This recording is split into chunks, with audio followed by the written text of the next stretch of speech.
The New York Knicks head to the NBA All-Star break on a 4-game losing streak and having lost 5 out of their last 6 games. And I'm not sure there's a team out in the NBA that needed the All-Star break here better than the New York Knicks. The injuries that continue to surround this team. Mitchell Robinson, Julius Randle, OG Anunoby, Dante DiVincenzo, Isaiah Hartstein, Bojan Bogdanovic. The list goes on and on. And the New York Knicks are going to need this 7 to 8 days off to hopefully get ready to rock and roll, as they are now just a game out of the 5th seed, and they need to put it into gear to close the second half of the season. My guy OG coming in with a $5 super chat. We appreciate it, OG.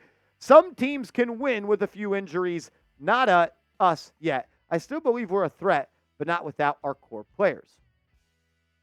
And I think you're right on the money here, OG. And it's really hard to win in this league when you don't have your top guys. I just feel like personally, the last 2 games versus Houston and Orlando, and maybe less so the Orlando game because he ended up losing that game by, 20 points.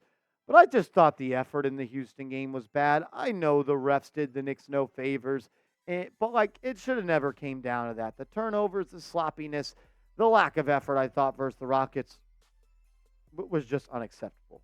But it is what it is, right? You've lost 4 in a row, 5 out of your last 6. Knicks need to get healthy. They need to get healthy, OG. Thanks for supporting the channel as always, man. Jay Liv, why not sign Marcus Morris and ditch Jacob Toppin? Who else is decent on the buyout market? Marcus Morris would make a lot of sense for the New York Knicks. It would have helped them a lot in that game against the Orlando Magic, where you are having to rely on guys like Jacob Toppin to play a lot of minutes for you. The thing I just think about with Morris is I bet Morris, who has been rumored to going to sign with the Minnesota Timberwolves, has not happened at the time of filming here on February 14th, Valentine's Day. But if you're Marcus Morris, is it kind of like you look at the New York Knicks and you think about them when they're fully healthy when we come to the NBA playoffs? Does Marcus see himself getting a lot of minutes for this team? Because you're going to have OG, you're going to have Bojan, you're going to have Randle, you're going to have Hart. I don't know how many minutes there is for him, but right now he would definitely help this team, especially if the injuries are going to bleed over in the second half of the season, Jay Liv. My guy William Burton with a $50 super chat. Bang! Shout out to my man William Burton. He says, enjoy the break and let's come back stronger. William, thank you for always supporting this channel. It means the world to us. My man, coming to be the bang god of February 2024. Paul C., we could have traded for Dejounte Murray, and instead we got 2 bums, particularly Burks, who plays no defense. I think it is way too soon to be judging anything about this trade, considering Bojan Bogdanovic has played 0 games alongside Julius Randle and OG Anunoby. He played 1 game alongside Isaiah Hartenstein. That would be like an NFL team trading for a wide receiver at the trade deadline, but their starting quarterback was hurt, so he had to play 2 games with the backup. And you're like, why did we trade for this guy? He can't even do anything. Well, you're having him work with your backups. Also, you traded players out of your rotation to add players to your rotation. Therefore, it cannot be a bad trade. On the contrary, Alec Burks, in my opinion, has been awful. I'm hoping he can get better. In regards to Dejounte Murray, I don't think that was ever going to happen. The Knicks have been pretty consistent on not wanting to give up first-round picks this go-around. Do the Knicks need to sign someone in the buyout market? Do they need to make a move? Do you go and sign a center like Nerlens Noel? Or what's the guy? Chimezie Metu, the young center who played for the Oklahoma City Thunder. Do you go out and sign a Marcus Morris? Is there a guy out there the Knicks need to sign in the buyout market? Hopefully, the Knicks get healthy.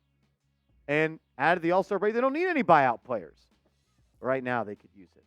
Maybe it doesn't change. I don't know. We'll get to more questions coming up in a second. But check out our proud sponsor, PrizePicks, prizepicks.com/CLNS. Promo code CLNS. PrizePicks is the #1 daily fantasy sports app in North America. And if you use the promo code CLNS, they'll match your first deposit up to $100. You pick 2+ players. You select more or less on their projected stat line. And it is that simple. PrizePicks.com/CLNS. Promo code CLNS. My guy, Steven Romanek. But Marshall, who's our backup power forward? On Thursday night, it was, or I guess it's Wednesday night, it was Taj Gibson and Jacob Toppin. They gotta get healthy.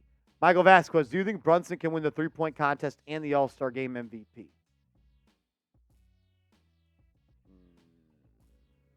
3-point contest, maybe. All-Star Game MVP, I'd say no. I feel like it usually goes to guys who can get to the rim and throw it down a lot, get easy dunks, and stack up points. To be honest, I don't even want him to play in the All-Star Game.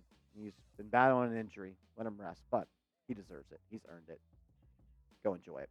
Neymar says, when do you guys think Julius Randle, OG Anunoby, and Isaiah Hartstein will be back?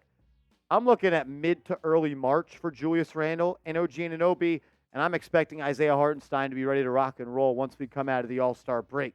That is what Tom Thibodeau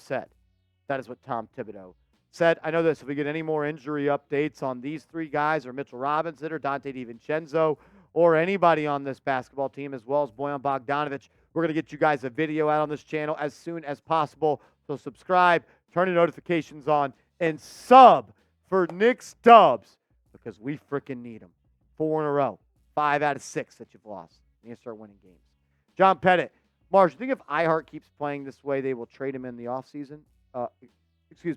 Marsh, you think if Josh Hart, even if Josh Hart plays well, I think there's probably a good chance he's not on this team next year because the Knicks want to make that big superstar trade, and he's a contract that can help you match salary. I wouldn't be shocked.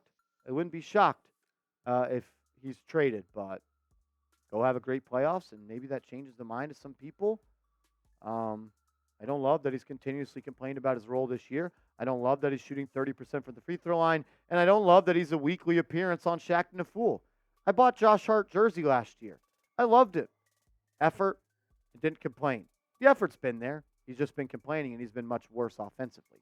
Thrift by nature. How much do you miss Randle? 10. Anything I would? I was wrong. I miss Julius Randle. Eric Trump. Okay, other real question. Seeing the outcome from the bench players, do we want Tibbs to play starters more or less after the break? Good show, bad game. Appreciate you, Trump. Okay, let me think. Seeing the outcome from the bench players, I think it just comes down to getting healthy, right? Like if you get OG back, you get Randall back, you get Hartenstein back, you get Bojan Bogdanovic back, you get Donte DiVincenzo back. You can have a longer rotation, and you don't have to play Miles McBride, who's been good at times. You don't have to play Jacob Toppin. You don't have to play Jericho Sims. You don't have to play Taj Gibson. I think it's just about health at this point. I'm hoping that we wake up, trade deadline is passed, or All-Star break is passed, and you get back healthy, Bojan. You get back healthy, DiVincenzo. You get back healthy, Hart. And then you wait on OG and Randle, and you're ready to roll. Steven Romanek, barring no more injuries, will all of our players be back for the playoffs? I believe so. I'm actually pretty confident that even Mitchell Robinson will be back. I'd say yes. I would say yes. Appreciate you guys for tuning in. This team's putting me to sleep with the lousy performances as of late. 4 in a row they've lost. 5 out of 6 they've lost. I just want to say this. After that win against Indiana a couple weeks ago, where the Knicks became the talk of the sports world, Patrick Seaman, producer of this show, told me, don't let this be the highlight of the season. Don't let this be the high point of this season. Since then, the Knicks have not been great. I feel like a lot of distractions have popped up. You started a podcast, Josh Hart and Jalen Brunson. You went on the Tonight Show. I just want everyone to breathe, relax, but I want the players, more importantly, to make the main thing again. The main thing is wearing this colors, orange and blue, every night, and playing hard for your team. Main thing, the main thing. Don't let a run in February be the highlight of your season. I believe in this team. I still think they're a top 5 team in the NBA when healthy, but they've got to get healthy. And that's a major concern for me right now. Appreciate you guys. Made this far in the video. Be a real one and drop an LGK in the chat. We'll be live on the channel once games return from the All-Star break. And let's go Knicks.